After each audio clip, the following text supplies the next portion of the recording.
Welcome back to Upward Kids Live. We hope you guys had an awesome week and we're so excited to get started today. But before we do, we need your help. In just a minute, we're going to ask you to go and get all of your family, your friends, whoever's there with you, gather everybody together and get around a TV, laptop, tablet, cell phone, whatever you're watching on, and get ready because we're about to get started. You've got 60 seconds to get everybody together and get in position. And we need your help to get the countdown started. So on the count of 3, we want to scream, "Let's go." Are you guys ready? All right, let's count it off. 1, 2, 3, let's go.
Hey again, and thank you so much again for joining us today. We cannot wait to get started. My name is Leanne, and I just wanted to tell you that today is the perfect day. Do you want to know why today's the perfect day? Well, it's the perfect day because it's a new month. It's April, and it's almost Easter. And that's a pretty big deal, right? Easter's a big deal. You're probably wondering why I'm upside down. Maybe you haven't wondered that. Well, I'm upside down because really, I just wanted to know what it felt like to be upside down. Okay. Not really. There is a reason that I'm upside down. I am upside down because this month we are starting a brand new theme called Upside Down because Jesus changes everything.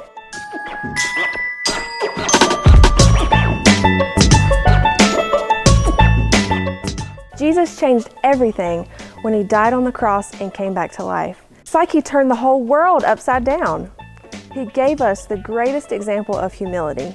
And humility is putting others first by giving up what you think you deserve. Having humility or being humble is kind of like an upside down way to live. It's a lot more common to put yourself first in the world that we live in. But Jesus came and he flipped everything around. He showed us what it's like to put others first. He came to serve and not to be served. Pretty cool stuff, right? We'll dive into our story in just a few minutes, but first, let's play a game.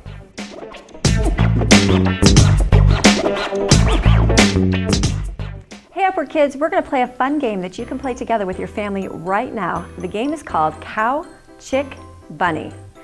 How you play the game is you choose to either be a cow, you can make some mooing noises, you can be a chick, the bok bok, or you can choose to be a bunny. Now the object of the game is to not choose the animal that appears on the screen. We're going to play 4 rounds. You ready? Let's play. It's Cow, Chicken, Bunny, the game where you choose between being a cow, a chick, or a bunny. But choose wisely because if your animal gets eliminated, then you are out. Now stand up and get ready for the first round.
month, things are upside down because Jesus changes everything, and I'm so glad He does. His love means that we are free and forgiven, and that's why we're celebrating Him today. Let's sing about His love right now.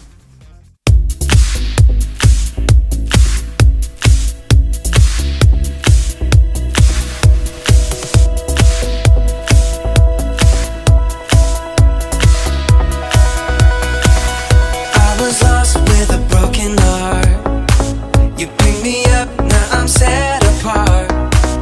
From the ash I am born again, forever safe in the Savior's hands. You are more than my words could say. I follow you, Lord, for all my days. Fix my eyes, follow in your ways. Forever free in unending grace. 'Cause you are my freedom. We lift you higher, lift you higher. Your love never ending. Oh, oh, oh. You are alive in us. Nothing can take your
I love it when we can come together to thank God in worship.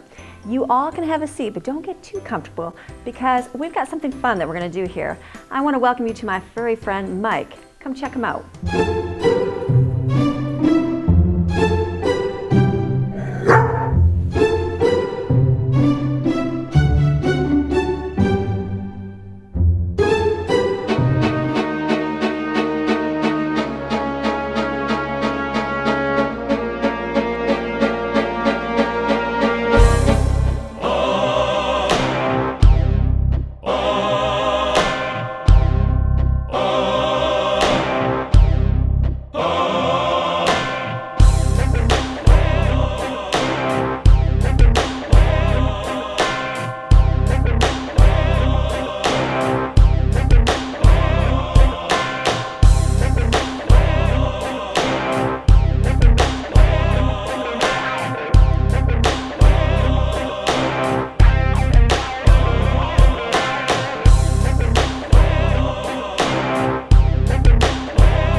Upward kids, good to see you here again. Isn't that Mike the cutest dog ever? Ha! Did you get into the mind of Mike and figure out what he was going to choose before you saw it on the video? I hope so. I hope you had a great time with that. Now it's time for the Bible story. And as we've been going through the Bible together, we have seen lots of different parts of Jesus' life. And one thing you may have noticed so far is that as Jesus taught and healed and moved around and talked to people, there were some that did not like him. The religious leaders didn't like him at all.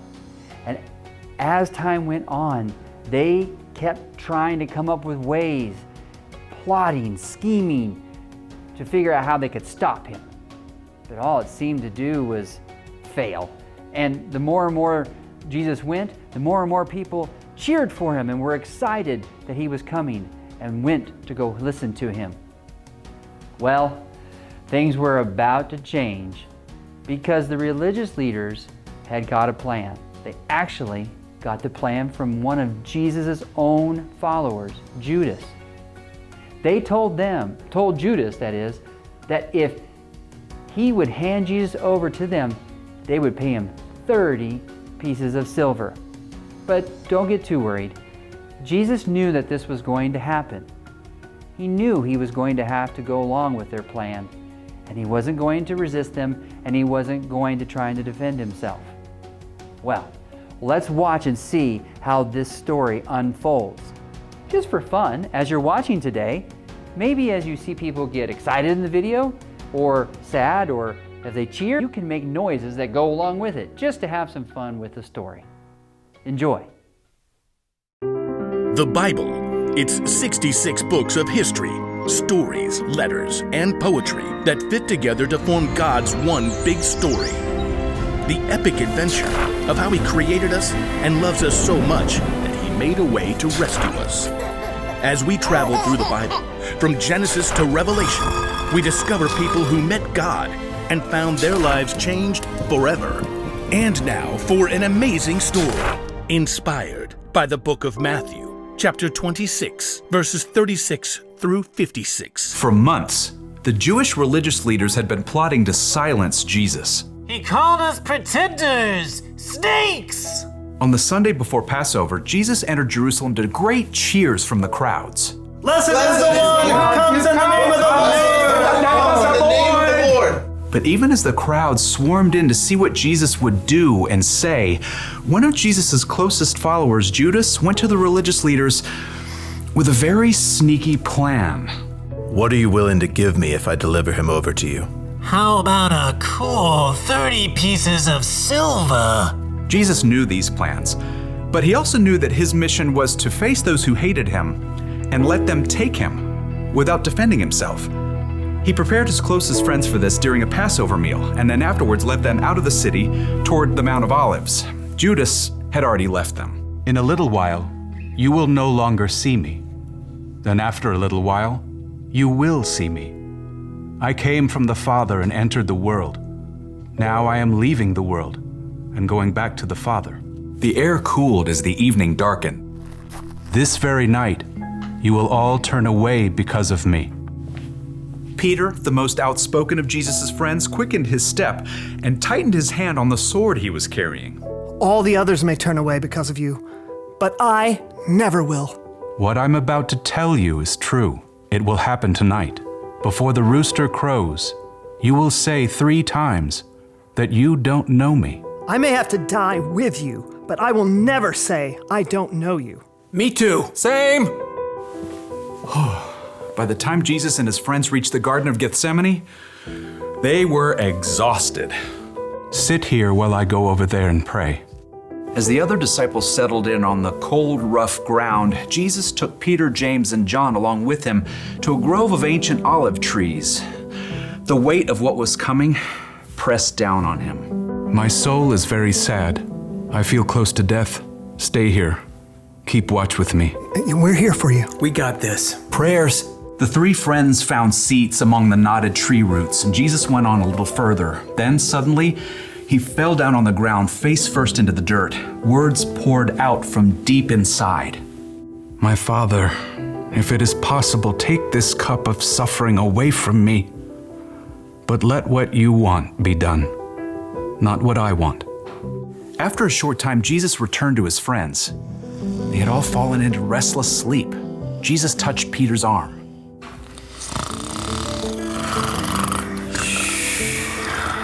What? Huh? We're just praying. Couldn't you men keep watch with me for 1 hour? Watch and pray. Then you won't fall into sin when you are tempted. The spirit is willing, but the body is weak. We'll stay awake this time. Got you covered. Again, Jesus threw himself down to pray. His pain was so deep, blood and sweat beaded on his forehead. My Father, is it possible for this cup to be taken away? But if I must drink it, may what you want be done. Jesus returned to his friends once more, to find them still sleeping. The agony in his spirit forced Jesus to lay his heart out to God once more. He prayed the desperate words again, begging God to take away what was coming, and at the same time, revealing his complete trust in God's plan. Let what you want be done, not what I want. At last, Jesus knew the time had come. He returned to find Peter, James, and John buried deep in sleep. Beyond them, his other followers slept too. Are you still sleeping and resting?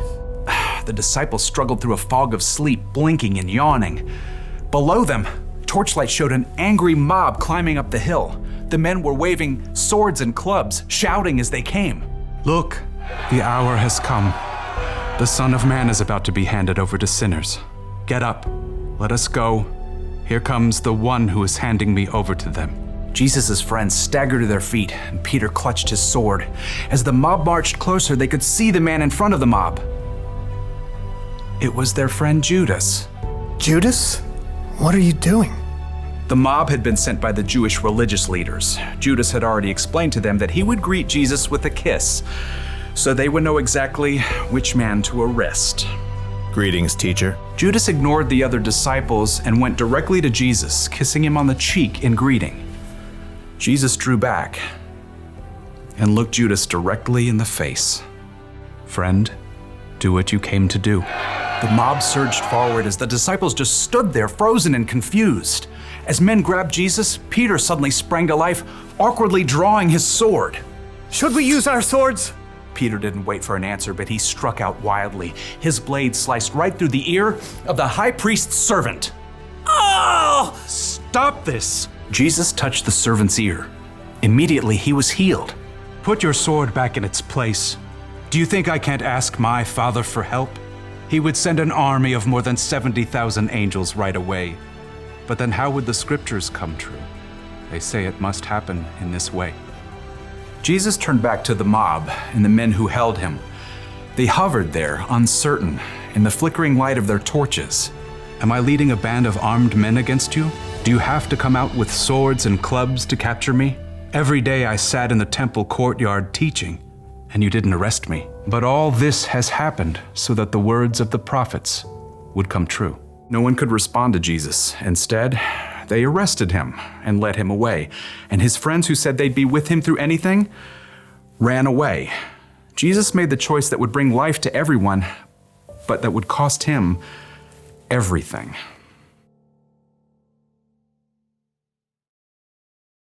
And just like that, the plan that Judas and the religious leaders came up with had worked. They led Jesus away.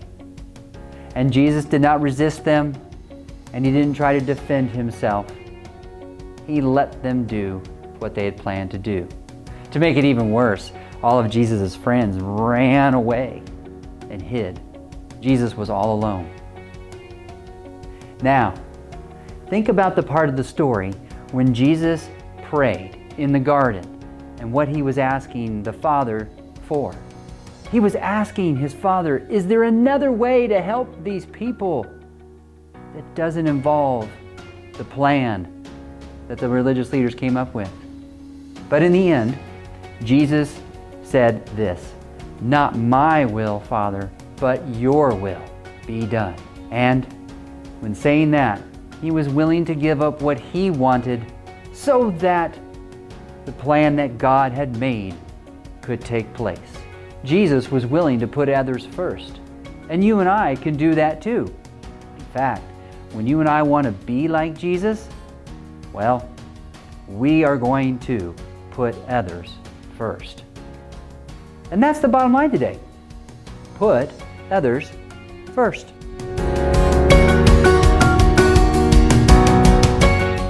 Now, we also have a question for you, a family question. This is a question that, as a family, you can try and answer together. Here it is. What does it look like to put others first?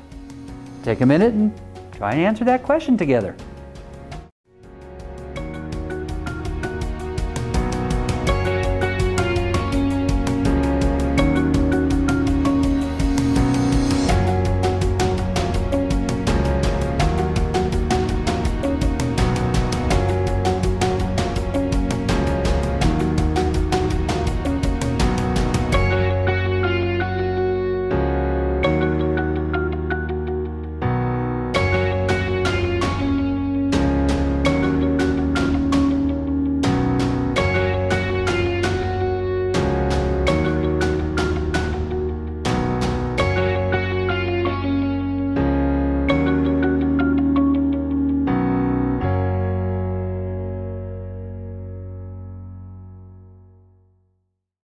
As you and your family answered that question together, maybe your answers were as simple as something like this.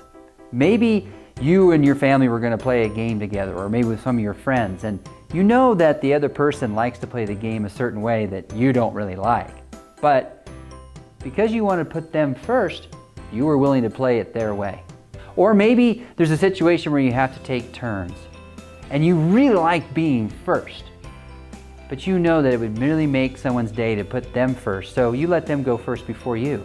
You know, putting others first really comes down to something we say a lot, which is, let's treat others the way we want to be treated. When you do that, you show that you really value them. The Apostle Paul spoke about this one time in a letter that he wrote to the church in Philippi. In fact, in Philippians chapter 2, verse 3, we find the memory verse that we're going to be looking at all month long. It goes like this: don't do anything only to get ahead. Don't do it because you are proud. Instead, be humble. Value others more than yourself. Again, Philippians chapter 2, verse 3. Take some time with that verse and find out ways that you can value others more than yourself. Thanks again for coming to the story time. We'll see you later, Upward Kids.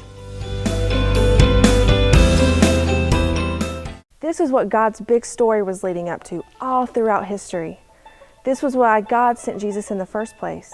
Jesus had to come to die for our sins and pay the price for our sins. And now that Jesus had been arrested, as we heard in our story today, he was eventually on his way to the cross.